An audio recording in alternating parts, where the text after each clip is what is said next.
அன்பிற்குரிய தமிழின பெருமக்களே, தமிழகத்தின் மிகச்சிறந்த சொத்தாக திகழ்கிற எல்லா நாட்டு அரசியல் வரலாற்றையும் கற்றுத்துறை போன தன் வாழ்க்கையே ஒடுக்கப்பட்ட மக்களுக்காக அர்ப்பணித்திருக்கிற என்னுடைய அருமை இளவல் திருமாவளவனை ஆபாசப்படுத்துவதற்காக ஒரு கூட்டம் பெறப்பட்டிருக்கிறது.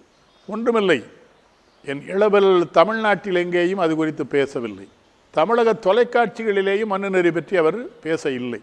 ஐரோப்பிய யூனியனில் இருக்கிற தமிழர்கள் வைத்திருக்கிற பெரியார் இயக்கவாதிகள் நடத்திய ஒரு விழாவிலே அவர் பேசுகிறார்.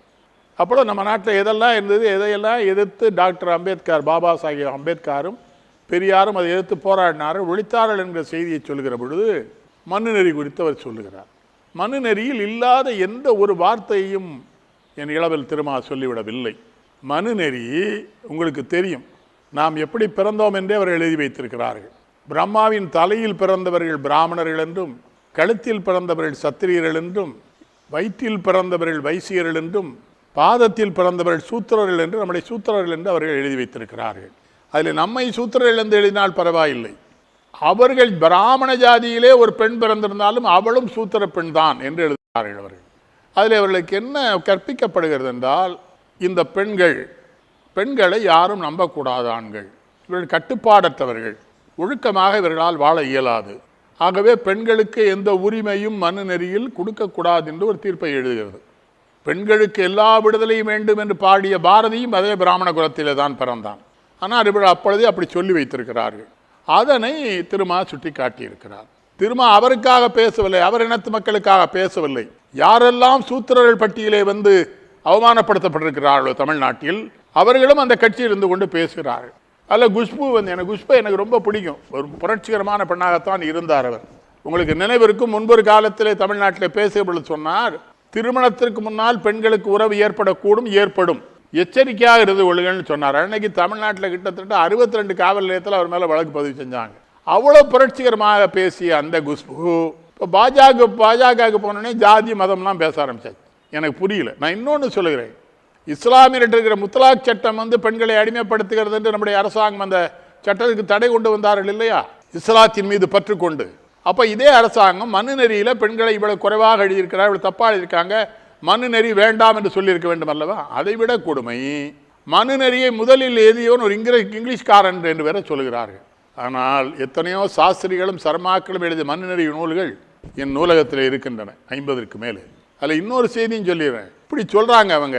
நம்ம துக்ளக் பத்திரிகையில் குருமூர்த்தி எழுதுறாரு, தொல்காப்பியத்துக்கு ஒரே எழுதினால அதங்கோட்டாசான், கன்னியாகுமரி மாவட்டம், அவரே மனுநெறியை பற்றி வெள்ளைக்காரன் தான் எழுதினான்னா 4000 வருஷத்துக்கு முன்னால் அவர் எப்படி எழுதியிருப்பார்? எவ்வளோ பெரிய பொய் பாருங்க, பெரிய பொய் அது. நான் இன்னொரு விதமாக கூட வருத்தப்படுகிறேன்.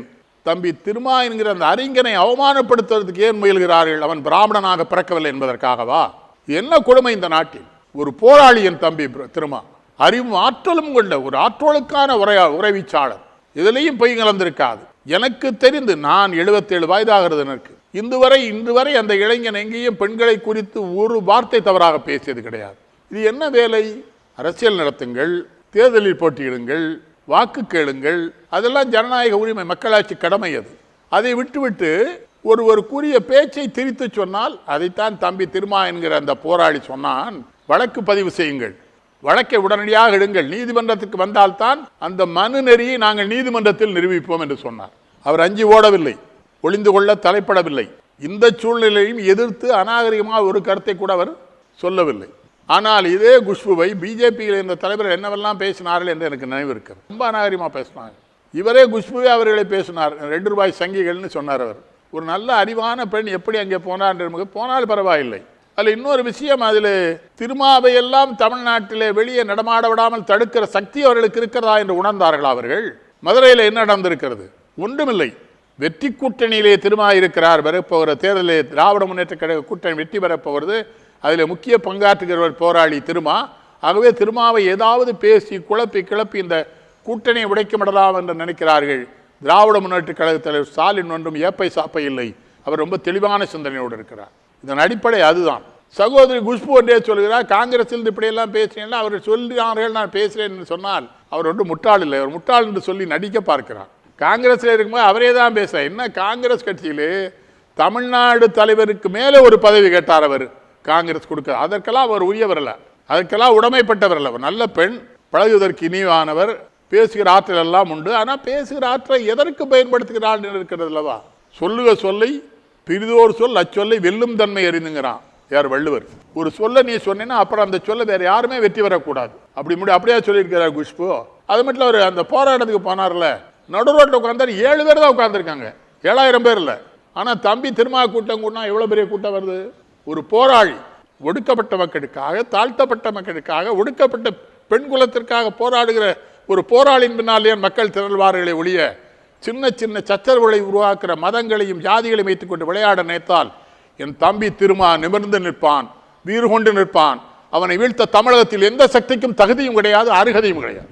அது என்னுடைய கடமை. நான் அவனை சிறுவையிலிருந்து பார்த்து ரசித்திருக்கிறேன். அந்த இளைஞனை இந்த இடத்திற்கு வர எத்தனை போர் நடத்தியிருப்பான், அவனை எத்தனை பேர் இடையூறு செய்திருக்கிறார்கள், எத்தனை பேர் அவன் மீது பழிச்சொல்லை தூட்டி இருக்கிறார்கள். எதிலேயும் உணர்ச்சி வசப்படாமல், எதிலேயும் கோபம் கொள்ளாமல், எதிலேயும் அருவருப்பான வார்த்தைகளையோ ஆபாச வார்த்தைகளையோ பிரயோகப்படுத்தாமல் உபயோகப்படுத்தாமல் தெளிவாக இருக்கிற ஒரு சிந்தனையாளனை, கார்ல் மார்க்ஸை படித்தவன் அவன். எனக்கு தெரிஞ்சு உலக வரலாறு முறாவது தெரிந்த ஒரு நல்ல இளைஞன். ஏன் இந்த கூத்து இந்த தமிழ்நாட்டில்? ஐயா, நம்முடைய புலவரே திருவள்ளுவர் திருக்குறள் எழுதி முடித்தவனே புலவர்கள் எல்லாம் வள்ளுவரை பாராட்டினார்கள்.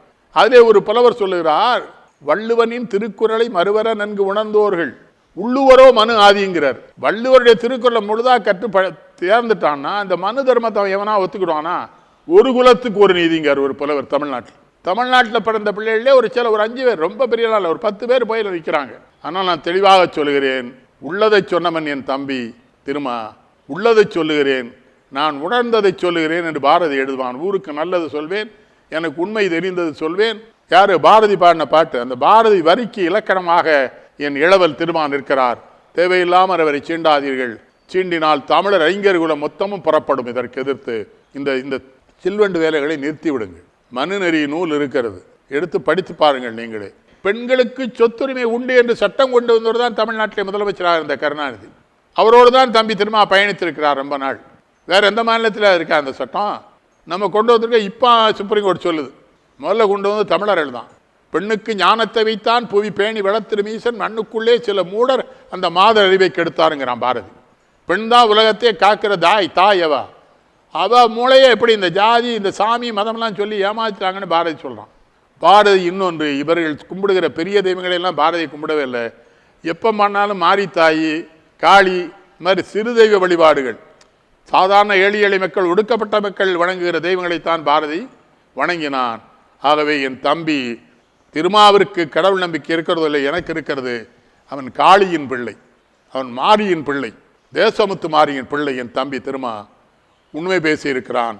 உண்மை பேசுகிறவன் அஞ்ச வேண்டியே இல்லை. பொய் பேசினால் தான் நினைவிலேயே வைத்திருக்க வேண்டும், உண்மை பேசுகிற நினைவிலே வைத்துக்கொள்ள வேண்டாம்.